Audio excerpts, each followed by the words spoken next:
I'm actor David Autovino, and I play Nick in Wellsville Nights. So get this. More than 2 decades ago, I shot a pair of movies with one Christopher J. Seaver. Filthy McNasty and its sequel, Filthy McNastier. Now, I had a great time doing those. Life took us in different paths, and we just, I don't know, kind of didn't see each other for a couple of decades. When I believe this is the version of the story as I heard it, is that Chris's cousin and collaborator, Casey Bowker, at one point said to Chris, "Hey, David Autovino lives around here now. Maybe we should get him to do some stuff." So out of the cold blue sky, I heard from Chris that he had a project in mind that he wanted to discuss. So we talked about it, and I was super interested in doing fun stuff with him again. So yeah, here we are today with Wellsville Nights.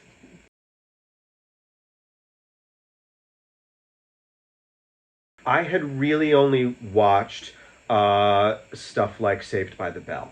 I was a comedy kid, so I was aware of 15. I remember the promos for 15 very distinctly, but I never actually watched it because that kind of thing just didn't really hold any appeal for me.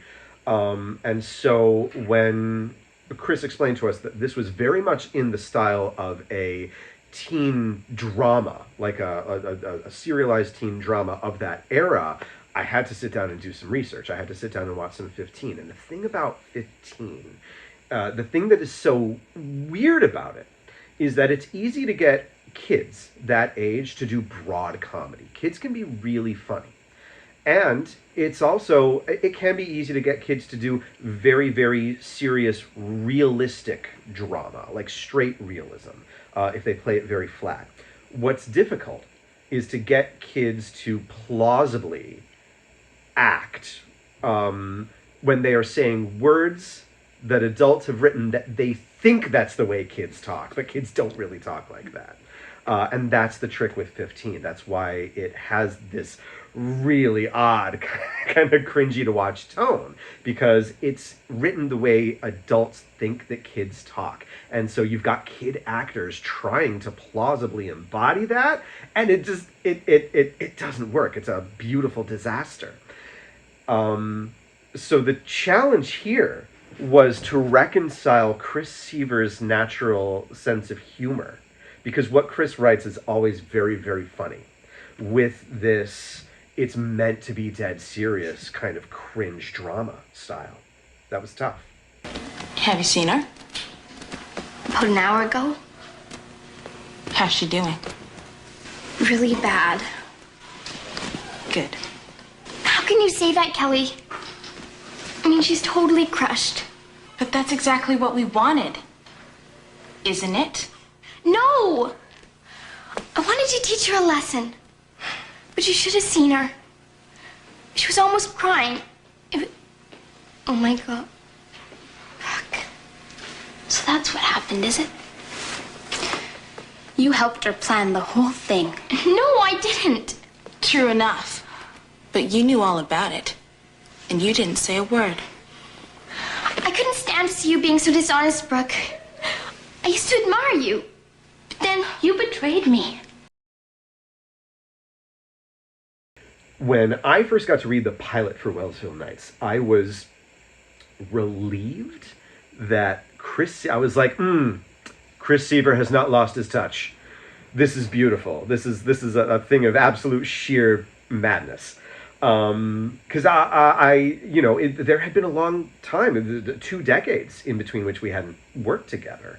And so I watched one of his recent films, The Weirdsies, and watching that gave me so much confidence, because I was like, wow, his tone hasn't changed, because Chris Seaver has a very deliberate and specific authorial voice, right? It's an auteur's voice, and that's what's great about his writing, is that he has a deliberate perspective. It's not just generic stupid weirdness. He has a voice, he has a perspective, and it's so interesting. He's got a patter with which his characters speak.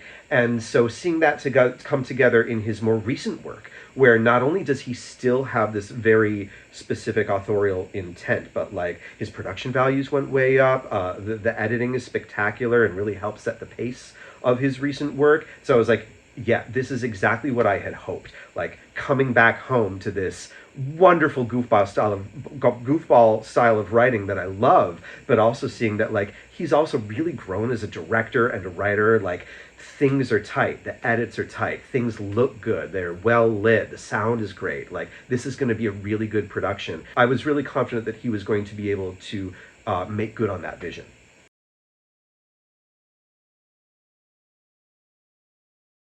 Right, so Chris is very humble when he talks about the way that his shoots go. But the fact of the matter is, he's got an amazing resource in Meredith Host, who kept production just rolling right along. She's very much on top of scheduling, on top of making sure that shoots didn't run long. And this was absolutely up there with some of the most professional film shoots that I've worked on. I am a working actor. I do a lot of commercial work and a lot of independent film work. And so this shoot, and Chris, well, Chris is not one to toot his own horn, but everything about this shoot was honestly absolutely top notch in terms of the professionalism and the speed and efficiency with which we shot. So Chris's shooting style, Chris prefers sort of a more guerrilla run and gun shooting style, whereas I am more accustomed to long setups. Like, let's do a setup over here and we'll get everything from this perspective, because then there's a lot of like takedown. We got to take down the camera, we got to reset it over here, all the sound and everything. No, Chris is absolutely, let's do it very quick and let's do it linearly in sequence.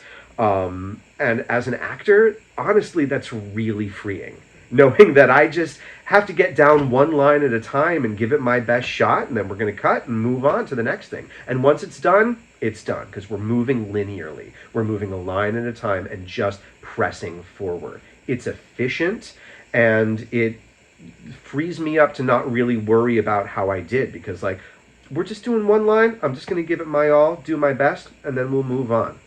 I had a wonderful time working on this set, wonderful time working with all the other wonderful people that Chris has found.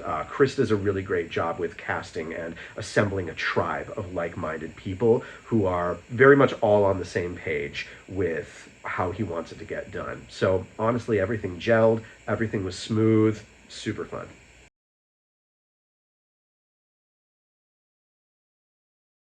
So we all got together to watch the completed pilot, and again, I had that sort of feeling of relief when I saw it, because as an actor, once you've shot your scene, then it's kind of out of your hands. And I have worked on projects where like I've seen it in the edit, and if the editing is sloppy and kind of ruins the timing of the comedy, then I feel like, well, shoot, now this kind of puts my performance in less than stellar light, and makes me feel like I wish I could be prouder of this, but all I could control was what I could control, and that was my performance on set. So when I get to see a project and I'm like, yes, the editing is great, the camera angles all work fantastic, the musical choices is all excellent. I know that there was a challenge with like with sound levels, but in the finished product, it's issue free. So all the hard work that went into making sure the sound sounded good totally works. So it was a huge relief for me to see, especially a project like this that has a deliberate style, right? The editing is so important, because there are some jokes you want to blaze right past them, cut right to the next scene. Other things you might want to linger on a little bit. There can be a tendency with some amateur film productions that they want to linger on things too long, and then that makes the work look sloppy. I was so delighted when I saw the finished product, and I'm like, nope, that's exactly where I would have cut it to. That's exactly how I would have edited it. That lingers just long enough on that joke to let the audience take in the laugh, move on to the next thing. Because timing, tempo, pacing, it's so important, it's so vital, and everything that was accomplished here in this one, gold, pure winner. I was super delighted.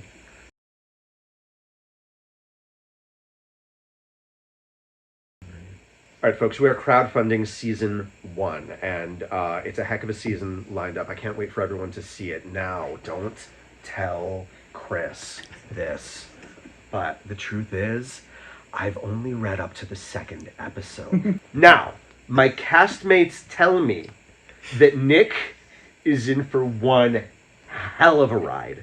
And like, honestly, the anticipation of being a little bit in the dark about that does kind of get me excited. I am dying to read it. Like, mentally, I have to put it off until I accomplish the other things that I've got going on. But the anticipation of what Nick is going to go through, because here's what I love about Nick. He is just primed for vulnerability, right? He's got this, he's got the confidence of a jock whose dad has just whipped into him that he's got to be the best. You got to do this. You got to win all the time. You know, winning is everything. He's got the perfect girlfriend. He's got to have the perfect life. Like, this is a stack of cards that can all come crumbling down at any moment. And I can't wait to see how tragic that fall is. Because Nick is up on this pedestal, and once that pedestal gets knocked away, pooh! Oh, that fall is going to be precipitous, my darlings. Precipitous. I can't.